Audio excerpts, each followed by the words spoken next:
Thank you Kaushik గారు. మీరు నన్ను నమ్మి హెల్ప్ చేస్తానని చెప్పినందుకు. సరే ఉంటానంటూ రమేష్ అక్కడి నుంచి వెళ్ళిపోతారు. వదిన, ఈ దివ్యాంక వెళ్ళమని చెప్పినా వెళ్ళకుండా ఇక్కడే ఉంటుంది, కానీ మీరు సైట్‌కి వెళ్ళాలని చెప్పారు కదా, 2 దిన టిఫిన్ చేద్దురు అని ధాత్రి వాళ్ళందరూ లోపలికి వెళ్తారు. ఏంటి దివ్యాంక, ఇదంతా నీకు అవసరమా? ఏం చేస్తున్నావు అని నిషి అంటే, ఇప్పుడు ఈ కౌశికి పౌరుషాన్ని నేను చూశాను.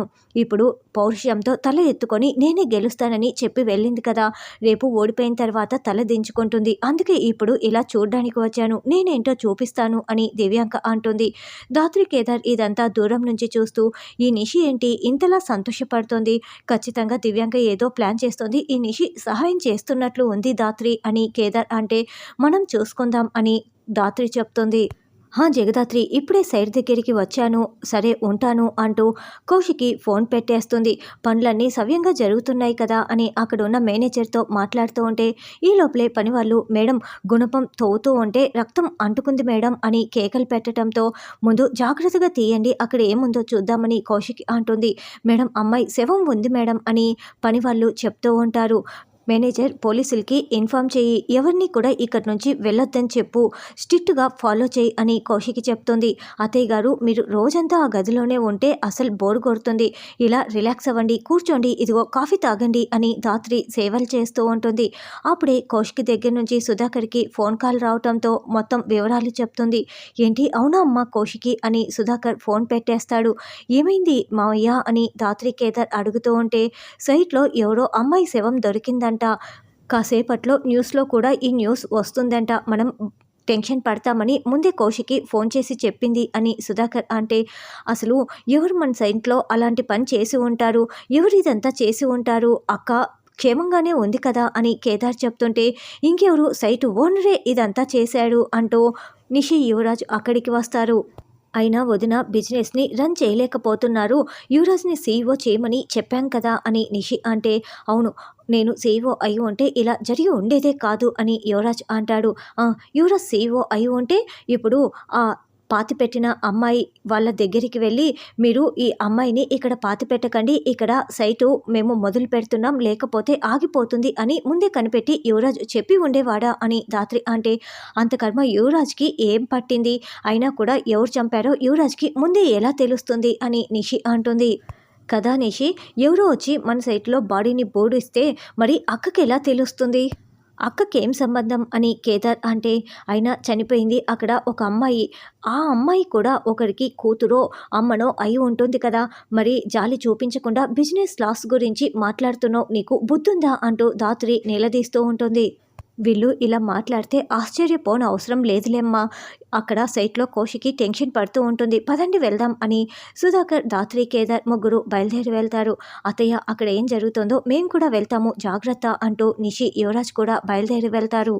వదిన, ఎవరో అమ్మాయి డెడ్ బాడీ మన సైట్లో దొరకటం ఏంటి అని ధాత్రి, కేదార్ వచ్చి అడుగుతూ ఉంటే, ఎవరో డెడ్ బాడీ కాదు జగదాత్రి, సునీత డెడ్ బాడీ, పోలీసులు కూడా మొత్తం ఇన్వెస్టిగేషన్ చేస్తున్నారు, అసలు ఎవరు ఇదంతా చేస్తున్నారో అర్థం కావటం లేదు అని కౌశిక్ అంటుంది. అప్పుడే దివ్యాంక, నిషి, యువరాజ్ కూడా అక్కడికి వస్తూ ఉంటే, నిషి నీతో మాట్లాడాలి అని దివ్యాంక పిలిచి మరీ మాట్లాడుతూ ఉంటుంది. వదిన, బాడీ ఇంకా డీకంపోజ్ అవ్వలేదంటే కొన్ని గంటల క్రితమే ఈ బాడీని ఇక్కడ పాతిపెట్టి ఉంటారు, అంటే మిడ్ నైట్ వచ్చి పాతిపెట్టి వెళ్ళిపోయి ఉంటారు. ఇక్కడికి వచ్చి పాతి పెడుతున్న సమయంలో వాళ్ళు టెన్షన్తో ఏవో కొన్ని ఆధారాలైనా వదిలేసి ఉంటారు, వెతికితే ఖచ్చితంగా దొరుకుతాయి, మనం ఖచ్చితంగా గట్టిగా ప్రయత్నించామంటే ఎవరు ఇదంతా చేశారో కనిపెట్టేయచ్చు అని ధాత్రి అంటే, అదేంటమ్మా ఎక్స్పీరియన్స్ పోలీస్ ఆఫీసర్ లాగా ఎలా ఇదంతా చెప్పగలుగుతున్నావు అని సుధాకర్ నిలదీస్తూ ఉంటాడు. అంటే ధాత్రి వాళ్ళమ్మ పోలీసు బుక్కులు మొత్తం కూడా ధాత్రి ఎక్కువగా చదువుతూ ఉండేది, పైగా ధాత్రిని కూడా పోలీస్ ఆఫీసర్ చేయాలని వాళ్ళమ్మ అనుకుంటూ ఉండేది కదా అని, అందుకే ఈ నాలెడ్జ్ అంతా అని కేదార్ కవర్ చేస్తారు. అయితే మనం నిందితుల్ని కనిపెట్టేయచ్చా జగదాత్రి అని కౌశికి అడుగుతూ ఉంటే, కొంచెం కష్టమే వదిన, కానీ మనం ప్రయత్నించవచ్చు, దొరికిపోతారు అని ధాత్రి చెప్తుంది. ధాత్రి, ఇక్కడ క్లూస్ టీమ్ మొత్తం కూడా టైంపాస్ చేస్తున్నట్లున్నారు, ఒక్కరు కూడా గ్లోజులు వేసుకోకుండా చూడు అన్నిటినీ ముట్టుకుంటున్నారు, అసలు వీళ్ళు ఏం చేస్తున్నారో అర్థమే కావటం లేదు అని కేదార్ అంటే, అదే నేను చూస్తున్నాను, మనం ఏం చేయలేకపోతున్నాం అని ధాత్రి కోప్పడుతూ ఉంటుంది. నువ్వు కంగారు పడకు ధాత్రి, నేను వెళ్ళి ఫొటోస్ తీసుకొస్తాను, వీళ్ళేమీ చేయలేకపోతే ఆ ఫొటోస్ మనకు యూజ్ అవుతాయని కేదార్ అంటాడు. చూడు దివ్యాంక, నువ్వేమో నిన్న మా ఇంటికి అలా వచ్చి మాట్లాడి వెళ్ళాము. ఇప్పుడు సునీత డెడ్ బాడీ మా సైట్లో దొరికింది. ఇప్పుడు ఇక్కడ ఏదైనా జరిగిందంటే మా కంపెనీ పరువు పోతుంది, మా అక్క పరువు పోతుంది, మా అక్క జైలుకు కూడా వెళ్ళాల్సి వస్తుంది, మాకు చాలా లాస్ వస్తుంది. అలా కనుక జరిగితే ఇదంతా నువ్వే చేస్తున్నావని నాకు తెలిసిందనుకో, నేను నిన్ను చూస్తూ ఊరుకోను అని యువరాజ్ అంటుంటే, యువరాజ్ నువ్వేం మాట్లాడుతున్నావో అర్థమవుతోందా? ఇదంతా దివ్యాంకి చేస్తోందని నాకు కూడా అర్థమైంది.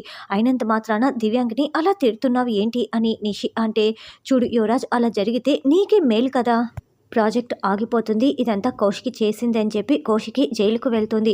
అప్పుడు కంపెనీ CEO పదవి, మొత్తం ఆస్తిపాస్తులు ప్రతి ఒక్కటి కూడా నీ చేతిలోకి వచ్చేస్తాయి, ఆలోచించుకో అని దివ్యాంక అంటే, చూడు నేను CEO కుర్చీలో కూర్చోవాలని అనుకున్నాను, కానీ నేను అక్కపై గెలిచి ఇది చేయాలనుకున్నాను, అక్కని జైలుకు పంపించి కాదు, నాకు ఇష్టం లేదు అని యువరాజ్ అంటే, చూడు దివ్యాంక, నేను నీకు హెల్ప్ చేస్తాను యువరాజ్, మనం సాధించలేనప్పుడు ఇలా ఎదురు దెబ్బ తీసైనా మనం అనుకున్నది సాధించాలి.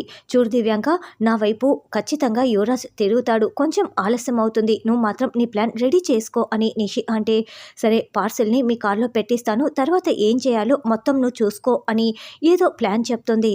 చూస్తూ ఉండండి మిమ్మల్ని CEO ఎలా చేస్తానో అంటూ దివ్యాంక వెళ్తుంది. నిషి, ఏం చేస్తున్నావు అని యువరాజ్ అంటే, చూడు నువ్వు మాత్రం అక్కడికి రావద్దు, ఇక్కడే కార్ దగ్గర ఉండు, ఏ క్షణమైనా నీకు అక్క మీద ప్రేమ పెరిగిపోతుంది కదా, నేను మాత్రం అనుకున్నది చేస్తాను, నేను ఆ CEO కుర్చీలో కూర్చోపెడతానంటూ నిషి వెళ్తుంది. యువరాజ్ తల పట్టుకుంటాడు.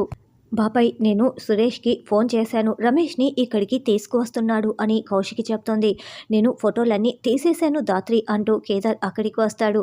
అప్పుడే సురేష్ రమేష్ ఇద్దరు అక్కడికి రావడంతో, ఏంటి సునీత చచ్చిపోయావా అంటూ రమేష్ చాలా ఏడుస్తూ ఉంటే పోలీసులు పట్టుకొని, ఏంటి ఆ అమ్మాయి మీకు తెలుసా అంటూ రమేష్ని నిలదీస్తూ ఉంటారు. తెలుసా అని అలా అడుగుతున్నారేంటి, మీ స్టైల్లో విచారించండి, అన్నీ బయటికి వస్తాయి, ఏంటి రమేష్ సునీత గురించి నిజాలు చెప్పు అని దివ్యాంక అంటుంది. ఏంటి మాట్లాడవేంటి కౌశికి అని దివ్యాంక అంటే, ఇది నీకు సంబంధించని విషయం, మేనేజర్ మన సైట్లోకి ఈ దివ్యాంకని ఎందుకు రానిచ్చావు, పంపించేసేయ్ అని కౌశికి అరుస్తూ ఉంటే, మీడియా వాళ్ళని రాకుండా ఎవరూ కూడా అడ్డుకోలేరు, ఏంటి ఇన్స్పెక్టర్, నేను న్యూస్ కవరేజ్ చేసుకోవటం కోసం వచ్చాను, నేను రావటం తప్ప అని దివ్యాంక అంటే, లేదు మేడం అని పోలీస్ అంటాడు. ఇప్పుడు నేరస్తుల గురించి మాట్లాడటం మొదలు పెడతాము, మాట్లాడమంటావా అని దివ్యాంక అంటే, అయితే మొదలు పెట్టాల్సింది మా వదినతో కాదు దివ్యాంక, నీతోనే మొదలు పెట్టాలని దాత్రి అంటుంది. క్రైమ్ని అడ్డుకోవటం కోసం డబ్బులు తీసుకున్న వాళ్ళకి ఏ సెక్షన్ల కింద శిక్షలు పడతాయి ఇన్స్పెక్టర్ గారు అని దాత్రి అంటే, కేదార్ సెక్షన్లన్నీ చక్కగా చెప్తూ ఉంటాడు. అసలు స్కూల్లో పనిచేసే వాళ్ళకి ఇంత నాలెడ్జ్ ఎక్కడిది, అసలు వీళ్ళేమైనా పోలీసులా అని నిషి మనసులో అనుకుంటూ ఉంటుంది. చూడు జగదాత్రి, నేను సామరస్యంగా మాట్లాడదామని వచ్చాను, ఇప్పుడు నీకు ఆ ఆప్షన్ కూడా లేదు. చూడండి ఇన్స్పెక్టర్, నేను నిజాలు చెప్తున్నాను, ఈ సునీతని చంపింది ఎవరో కాదు, ఇదిగో ఈ రమేష్ అండ్ ఈ Vajrapati group of industries CEO Kaushiki, వీళ్ళిద్దరిని అరెస్ట్ చేయండి అని దివ్యాంక చెప్తోంది. సాక్ష్యాలు లేకుండా ఎలా మాట్లాడుతున్నావు అని దాత్రి కేదార్ నిలదీస్తూ ఉంటే, సాక్ష్యాలు లేవని ఎవరు చెప్పారు, సాక్ష్యాలు ఉన్నాయి, ఆధారాలు కూడా ఉన్నాయి అని రమేష్ సునీత ఇద్దరు క్లోజ్గా మాట్లాడుకుంటున్న వీడియోలను చూపిస్తుంది. ఈ రమేష్ సునీతని ప్రేమించి పెళ్లి చేసుకుంటానని కడుపు చేశాడు, వదిలించుకోవటానికి ఈ కౌశికి దగ్గరికి వెళ్ళి డీల్ మాట్లాడుకున్నాడు. ఈ కౌశికి 50 కోట్లు డబ్బులు అడిగి రాత్రికి రాత్రే సునీతని ఇలా చంపేసి తన సైట్లో ఇలా పాతి పెట్టేసింది అని, కాబట్టి కౌశికిని అరెస్ట్ చేయండి అని దివ్యాంక చెప్తుంది. ఏయ్, ఏం మాట్లాడుతున్నావో అర్థమవుతోందా అని సుధాకర్ అంటే, అయితే నిన్న రమేష్ మీ ఇంటికి రాలేదా, మీరు మాట్లాడుకోలేదా, సునీత గురించి చెప్పలేదా అని దివ్యాంక అడుగుతూ ఉంటే, మాట్లాడుకున్నాం కానీ అని కౌశికి చెప్తుంది. ఇదిగో విన్నారు కదా, ఇది కౌశికినే చేసింది అని దివ్యాంక అంటే, సగం సాక్ష్యాలతో నువ్వు నేరం చేసిందని నిరూపించలేవు అని దాత్రి అంటుంది. అసలు అయినా మా కౌశికినే ఇదంతా చేసి ఉంటే మా సైట్లోనే ఎందుకు పాతి పెడతారు అని కౌశికి సుధాకర్ ఇద్దరు ఇన్స్పెక్టర్ని నిలదీస్తూ ఉంటారు. ఇదిగో ఇలా చెప్పి తప్పించుకోవటానికే మీరు ఇలా చేసి ఉంటారని ఇన్స్పెక్టర్ అంటాడు. ఇంకా ఏంటి చూస్తున్నారు, అరెస్ట్ చేయండి అని దివ్యాంక అంటే, సాక్ష్యాలు లేకుండా అరెస్ట్ చేయటానికి కుదరదు, ఇంకోసారి ఆ మాట మాట్లాడితే చెంప పగలగొడతాను జాగ్రత్త అని దాత్రి అంటే, మా దగ్గర ఆధారాలు ఉన్నాయి, ఇదిగో కౌశికి జుంకా దొరికింది, ఒకవేళ ఈ జుంకా కౌశికి గారిది కాదని తెలిస్తే అప్పుడు మీరు స్టేషన్ నుంచి తీసుకొచ్చుకోవచ్చు, మేము అరెస్ట్ చేస్తున్నాం అని ఇన్స్పెక్టర్ కౌశికి జుంకాని చూపిస్తూ ఉంటాడు.